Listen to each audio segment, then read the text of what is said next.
Cette interview sera réalisée par téléphone et on vient joindre Simon Tabardel. Bonjour. Bonjour.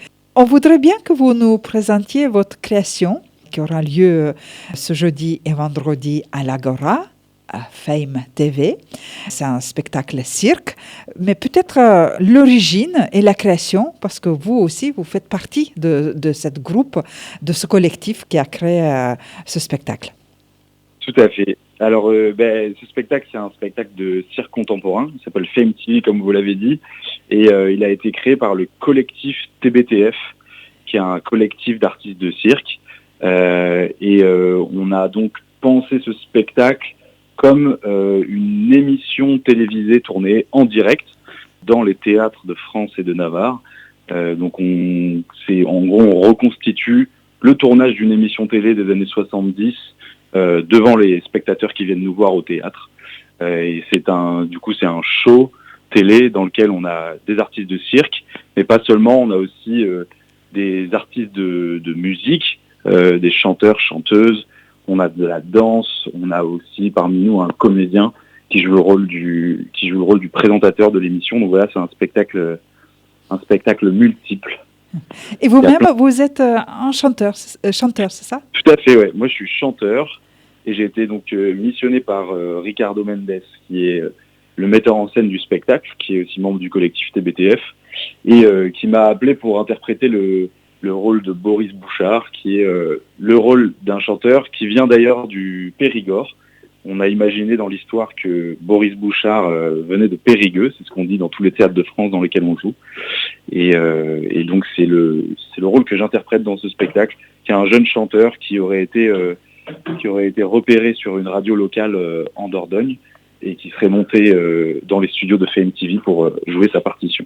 Oh là là, quelle histoire! Ouais. Comment ça s'est fait que cette idée de télévision des années 70 devient un terrain de création de spectacles? Qu'est-ce que vous avez voulu recréer, dire avec votre collectif? Alors, les désirs de Ricardo Mendes, ils sont multiples. Là, je vais parler à sa place, et c'est peut-être pas mal. Mais en gros, Ricardo, il a déjà un intérêt assez concret pour l'esthétique des années 70, pour tout ce qui est architecture, design. Ça, c'est un premier facteur qui fait qu'on a eu envie d'inscrire cette histoire dans ce contexte-là. Et ensuite, ce que ce spectacle vient traiter, c'est vraiment la question du sourire forcé et du vivre en société. C'est la question du comment est-ce que comment est-ce qu'en société on s'impose un certain comportement qu'on n'aurait pas forcément seul, ou voilà, c'est comment agissent aussi les pressions sociales. C'est un peu comme ça que ce spectacle a été pensé. En gros, c'est un spectacle qui a un petit peu deux facettes. On a la face 1 qui est la face visible, la face qu'on a envie de donner à voir aux spectateurs, envie de faire le show, envie de tirer un grand sourire jusqu'aux oreilles. Et les personnages de cette émission, progressivement, ils vont donner des signes de ce qu'ils traversent intimement et qui n'est pas forcément en adéquation avec une image lisse, pailletée, colorée de ces années-là. Oui, c'est vrai, on a tous un petit peu l'image dans mémoire de toutes ces couleurs, paillettes, costumes et bien sûr le tube, les tubes de cette époque. Carrément, c'est vraiment on vient jouer avec des références, on vient jouer avec les codes de ces années-là pour se les approprier, pour se les contourner. Donc ce qui est chouette avec ce spectacle, c'est qu'on peut le voir avec deux lectures. On peut aller le voir pour regarder la face 1 et on peut parfois aussi s'en contenter d'avoir un joli show plein d'énergie, plein d'humanisme, plein de rebondissements, avec des performances circassiennes assez chouettes et assez impressionnantes. Et on peut le regarder aussi sous un autre angle, en regardant un petit peu ce que traverse individuellement chaque personnage, parce qu'on est quand même 13 personnages à évoluer sur scène, et on peut s'accrocher à des intimités et avoir un petit peu le revers de la médaille de ce que ça fait d'être à l'écran, d'être à l'image et de tout faire pour briller, quoi. si ce n'est pas un secret, quelle est l'évolution de votre personnage, de ce Boris qui vient de Périgord, de Périgueux? Alors ce Boris Bouchard, il est dans un premier temps assez stressé, assez nerveux à l'idée d'interpréter une de ses compositions sur une chaîne de télévision nationale. Il va avoir du mal à garder son calme. En fait, son stress se transforme en excitation. Il va commencer à prendre de plus en plus de place par rapport aux autres interprètes. Et il va plus, comment est-ce qu'on dit ça, il va plus se sentir. Il va plus se sentir et il va dépasser quelques limites à certains moments. Mais mon personnage, par rapport aux autres, c'est un personnage qui, vu qu'il rêve de ce monde-là auquel il accède enfin pour la première fois, il représente celui qui ne va pas dévier du droit chemin, qui voudra aller toujours vers plus de célébrité, tout au long du spectacle, voilà, plus d'exposition, et qui va prendre à bras ouverts les regards du public, qui va essayer de briller jusqu'à peut-être se brûler les ailes comme un certain Icare. La télévision a changé et les émissions show business aussi, ils ont pris un petit peu un autre aspect, mais cet retour aux années 90 aussi raconte cette évolution, n'est-ce pas? Oui, tout à fait. Oui. Il y a forcément le spectacle formule en tant que tel qui une certaine critique des médias. On a aussi il faut savoir que dans l'équipe, on est tous très jeunes. On a tous entre 22 et 30 et quelques années. Donc nous, on n'a pas connu cette télé des années 70, mais l'image qu'on en a et qu'on en retient, c'est une télé qui est assez débridée. C'est des années où les studios de télévision commencent à avoir des moyens. C'est une télévision où il y a des idées folles qui sont mises en scène. Il y a des émissions qui ont l'air de transgresser un petit peu les normes.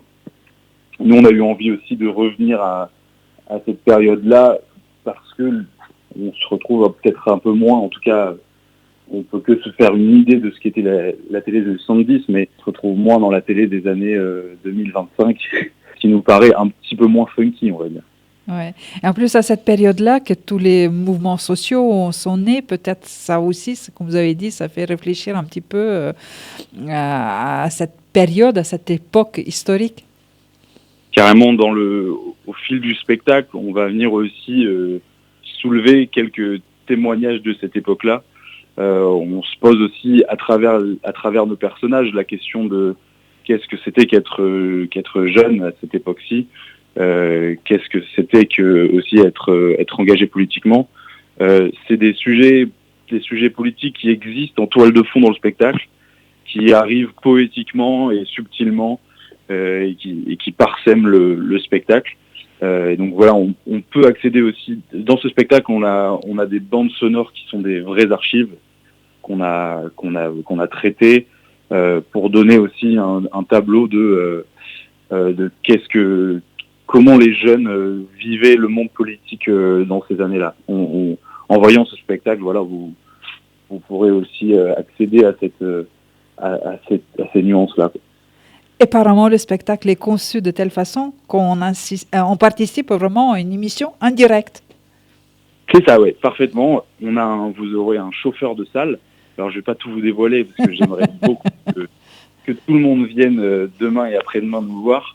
En fait, on a un chauffeur de salle qui s'appelle Laurent et qui enjoint le public à réagir à ce qui va se passer sur scène pour que les téléspectateurs chez eux puissent être stimulés par l'engouement du public.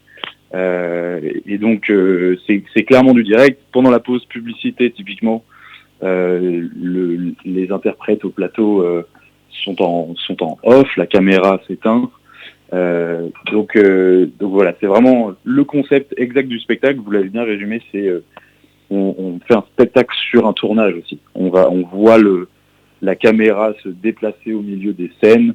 On voit la technique est apparente aussi. On laisse la technique apparente et ça nous paraissait intéressant de jouer sur cette mise en abîme de la mise en scène dans une certaine vision de la mise en scène sociale, quoi. Et ce spectacle du cirque, finalement, c'est le cirque qui est mis au centre de cette création, n'est-ce pas? Exactement. Sans aucun doute, c'est un spectacle multiple, comme j'ai pu vous le dire, mais le cœur du sujet, c'est le cirque.